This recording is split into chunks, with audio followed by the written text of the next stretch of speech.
Gastric, acidity ఇప్పుడు పెద్ద సమస్య అందరికీ. ఇక అందరూ బిళ్ళలు మింగుతూనే ఉంటాం, సిరప్లు జెలసిల్ సిరప్లు తాగుతూనే ఉంటాం.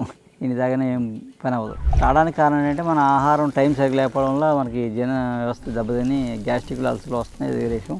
టెన్షన్, స్ట్రెస్, డిప్రెషన్ వల్ల కూడా అలా మనకి గ్యాస్ట్రిక్ వస్తుంది, అల్సర్లు కూడా ఏర్పడతాయి టెన్షన్ వల్ల కూడా. సరే, ఏ కారణానికి మన అందరికీ 190 మందికి పిల్లలకు కూడా గ్యాస్ట్రిక్ ప్రాబ్లమ్స్ వచ్చేస్తున్నాయి. గ్యాస్ట్రిక్, ఎసిడిటీ అవన్నీ తగ్గడానికి చక్కగా పాలు ఎప్పుడు కూడా మంచి ఆవు పాలు మనకి ఎసిడిటీని తగ్గిస్తాయి.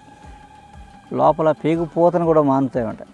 ఉట్టి పాలు, చల్లటి పాలు ఫ్రిడ్జ్లో పెట్టి చల్లటి పాలు, ఆవు పాలు, చల్లటి పాలు రోజు ఒక 30 ml తాగారనుకోండి, అల్సర్ తగ్గిపోతాయి.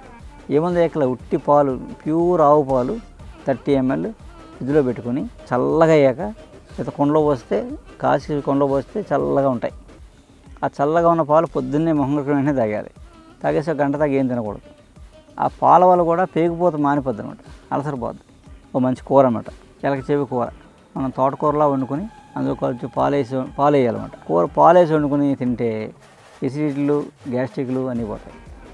2 ఇలా తినడం వల్ల ఏం జరుగుతుందంటే, ఇది రోజు తినక్కల వారం ఒకసారి తింటే పోతుంది. ఇక తినడం వల్ల ఏమవుతుందంటే, ఈ కూర తినడం వల్ల మన శరీరంలో అవయవాలన్నీ సక్రమంగా పనిచేసేలా చేస్తుంటుంది. ఆ మెయింటెనెన్స్ చేసే వ్యవస్థని సెట్ చేస్తాయన్నమాట. అందుకని అన్ని అవయవాలు సక్రమంగా పనిచేస్తాయి, ఇంకే జబ్బులు రావు.